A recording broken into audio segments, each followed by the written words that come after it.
Hi, can everyone hear me? Yes? Everyone had your lunch? Anyone feeling sleepy after lunch? No, right? No? Okay, please don't sleep. We have someone who sleeps only 3 hours a day sitting next to me. Why is that? Because she's doing a lot of superhero work. That's what I would call it. I don't think she's going to like that. But welcome to our session. This is Sunitha ma'am's book, I Am What I Am, and it came out last year, yeah? June, I guess? June. Congratulations on that. And I'm someone who writes confessional poetry. And many times I found it, even though I do write confessional poetry a lot, it's difficult for me to get vulnerable. I'm sure that everyone feels that way, right? When you're talking about something honest, we have fears of being judged, yes? Yeah, we're scared. We're scared of opening up. But writing an autobiography, that is, that takes a lot of courage. It takes a lot of courage to talk about your life, your lived experiences, the lived experiences of people you love. How was the experience of writing an autobiography? Was it scary? Was it liberating? I'd love to know that.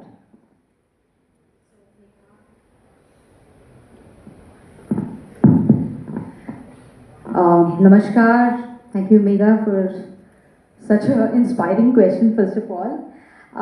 May I request all those who are sitting behind to come forward? It's kind of intimidating to speak to khali chairs. Can I request people sitting behind to come forward? थोड़ा सा आगे आना है, because we have some eye contact. Thank you. Much appreciated.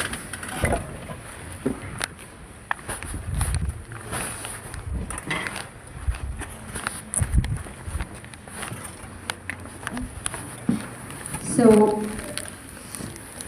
was it scary writing? For that, you need to know a little bit more about how I wrote it. I wrote this book in 13 days, start to end, and it was triggered by two particular instances that triggered me to write about my autobiography, and one of them was my father. He was somebody who wanted his autobiography to come out. So for 2 years, he kind of kept on telling me, I want my autobiography. He used to write his journal and all that stuff. So finally, just 2 months before he died, we did get his autobiography out. And we kind of had a nice release of my dad's autobiography on our terrace. And just exactly 2 months later, in November 2021, 29th November, he died. And on the 11th day, I actually gave my dad's book, it's called as Orumagal, which means memories, to everybody who came for the memorial service. And one of the most common, reaction of everybody was, oh my God, we didn't know Raja Krishnan was so great. We didn't know he did so many things. For me, that was the first trigger. I said, wow, I don't want this. I don't want, after I die, dead and gone, everybody saying how great Sunitha Krishnan is. Whatever you have to tell me, you tell me now, right now on my face. Whether I'm great, or I'm the devil, or the demon, or I'm the Devi, whichever. Whatever, I want to hear it now, not after I'm dead and gone. So that was my first trigger. The second trigger was just a month later, some weird call came from Bombay. A person claiming to be a film producer called me and said, Madam, we are doing your biopic. I said, what biopic? Meaning you're starting to do my biopic? What is it? No, man, everything is ready, script, everything is ready. We thought we just should inform you. I said, would you write a script without talking to me? I said, nee, madam, everything is there on Google now. I took I was taken aback, and I spoke to my husband, Rajesh. I said, what is there in Google about me? He said, go and see YouTube. There are hundreds of biopics of Sunitha Krishnan there. That was, I think, my clinching point. I said, all these YouTube, films about me had some start, same trigger. But then they all imagined their own stories and they were like building on from their fantasies. What Sunitha Krishnan, somebody got me raped at the age of 3, somebody got me raped at the age of 8, somebody made me that. It was all their own fantastic imagination, and that perhaps was my reason to decide conclusively. I have to tell my story and I have to say it in a way that I'm comfortable with. So writing an autobiography, while taking a decision, yes, I want to do it, then I have to take a call on what is it that I want to tell the world? How much do I want to tell the world? And what is it that I am not interested to have a conversation about? I'm writing my autobiography at a stage when I am already an established person in my sector. I already have a civilian honor. So does name, fame, anything come into this conversation? For me, no. For me, it was whether people can learn from my experiences, my failures, my struggles, and understand there are possibilities, there is hope. The world that I'm fighting is a very dark world. And so those 13 days became a very important transformative period. And when I say transformative period, please understand, any transformative period is not devoid of fear. Any transformative period is not devoid of pain and anguish. I went through all of that, especially what I did not, you read my book, and you know that I was gang raped at the age of 15.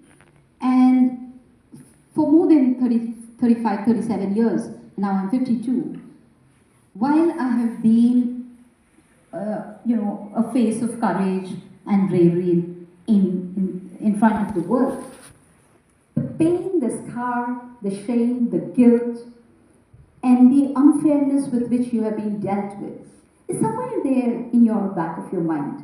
You keep suppressing it, you keep sublimating it, but it's there.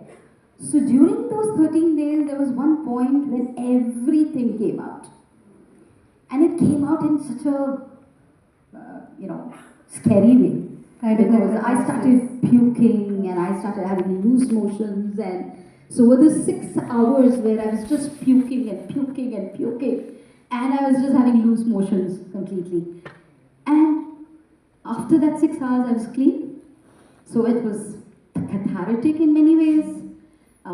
It was also processing, because sometimes things happen, you don't process at the time when it happens, but when you're starting to write, then you're processing. I think when you started writing, that was also when you were ready to process. I Absolutely. think this book came out at a time when you were ready to write it then. Absolutely, because you will, if you speak to my literary agent Kanish, you will know how many years he was chasing me to say, okay, do it. And I said, no, I'm not ready for it. My parents are alive, my relatives are alive. There's so many things around, attached to so many things. Because my journey and my story is not about one lived experience. That of mine being gang raped is one experience that triggered a choice, a vocation to fight such lived experiences of millions of others. So I kind of chose, voluntarily to actually look at pain and trauma and the entire world of crime that's about sex slavery in India and see it every day. So my choice was not to, kind of heal and move away, but my choice was actually to heal and remain here and help the healing process for others to happen. And therefore, that means multiple and maybe thousands of other lived experiences, which was all coming back again and again in multiple ways. And when each of that came also, maybe my own milestones on just starting as one individual to now establishing one of the largest institutions in the world, fighting sex slavery. The journey of that also comes in this memoir, I Am What I Am. I think it's very inspiring that, instead of being broken by it. And I'm sure that in your own way you found yourself broken by it, but there was also this fire in you to ask more questions. Okay, so this is what happened. Now, where is this crime coming from? How can I fight that? And I can see in your book the journey of Prajwala and how it grew so much. But I think there are also people here in the audience who may be interested in knowing how things started. People who want to maybe get into activism, maybe do something, interested in changing the world in some small way, but they have no idea how to start. What would you like to say to them? What were your fears and roadblocks and failures, like you mentioned? You mentioned failures. What were these failures when you started out?